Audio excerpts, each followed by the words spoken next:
dapat menghapus pertanggungjawaban pidana atas perbuatan yang dilakukannya, maka berdasarkan pasal 193 ayat 1 KUHP, terdakwa haruslah dijatuhi pidana. Menimbang bahwa sebelum majelis hakim menjatuhkan pidana terhadap terdakwa perlu dipertimbangkan hal-hal yang memberatkan maupun yang meringankan. Hal yang memberatkan, perbuatan terdakwa dilakukan terhadap ajudan sendiri yang telah mengabdi kepadanya kurang lebih selama 3 tahun. Perbuatan terdakwa telah mengakibatkan duka yang mendalam bagi keluarga Nofriansah Yosua Huta Barat. Akibat perbuatan terdakwa menimbulkan keresahan dan kegaduhan yang meluas di masyarakat. Perbuatan terdakwa tidak sepantasnya dilakukan dalam kedudukannya sebagai aparat penegak hukum dan pejabat utama Polri, yaitu Kadif Propam Polri. Perbuatan terdakwa telah mencoreng institusi Polri di mata masyarakat Indonesia dan dunia internasional. Perbuatan terdakwa telah menyebabkan banyaknya anggota Polri lainnya yang turut terlibat. Terdakwa berbelit-belit memberikan keterangan di persidangan dan tidak mengakui perbuatannya. Hal yang meringankan, tidak ditemukan adanya hal yang meringankan dalam hal ini. Menimbang bahwa karena dalam perkara ini terdakwa telah menjalani masa penahanannya, maka lamanya masa penahanan haruslah dikurangkan seluruhnya dari pidana yang dijatuhkan. Menimbang bahwa oleh karena terdakwa telah ditahan dan tidak terdapat cukup alasan.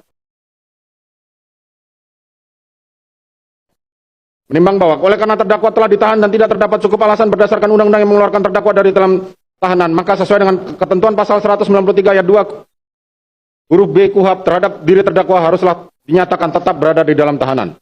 Menimbang terhadap barang bukti huruf A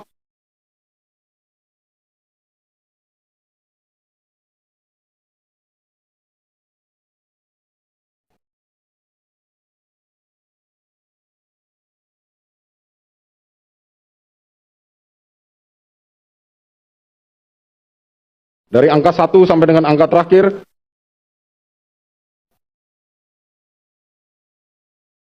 dikembalikan kepada penuntut umum untuk digunakan perkara, karena masih diperlukan dalam pembuktian perkara lain, maka dikembalikan penuntut umum. Menimbang bahwa terhadap terdakwa yang dijatuhi pidana, maka berdasarkan ketentuan pasal 222 ayat 1 KUHP haruslah dibebani untuk membayar biaya perkara yang besarnya akan disebutkan dalam amar putusan ini. Mengingat pasal 340 KUHP junto pasal 55 ayat 1 ke 1 KUHP dan pasal 49 junto pasal 33 Undang-Undang Nomor 19 Tahun 2016 tentang perubahan atas Undang-Undang Nomor 11 Tahun 2008 tentang Informasi dan Transaksi Elektronik, junto pasal 55 ayat 1 ke 1 KUHP, Undang-Undang Nomor 8 Tahun 1981 tentang Kitab Undang-Undang Hukum Acara Pidana atau KUHP serta peraturan hukum lain yang bersangkutan. Silakan berdiri. Mengadili, menyatakan terdakwa Ferdi Sambo SH SIK MH telah terbukti secara sah dan meyakinkan bersalah melakukan tindak pidana turut serta melakukan pembunuhan berencana dan tanpa hak, melakukan tindakan yang berakibat sistem elektronik tidak bekerja sebagaimana mestinya yang dilakukan secara bersama-sama. Menjatuhkan pidana kepada terdakwa tersebut oleh karena itu dengan pidana mati.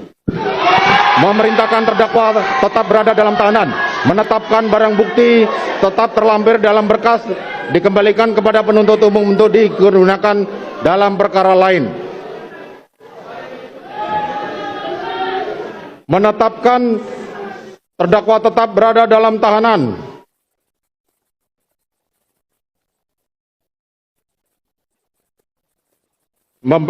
Demikian membebani pula terdakwa untuk membebani biaya negara dibebankan kepada biaya perkara dibebankan kepada negara. Demikianlah diputuskan dalam rapat permusyawaratan.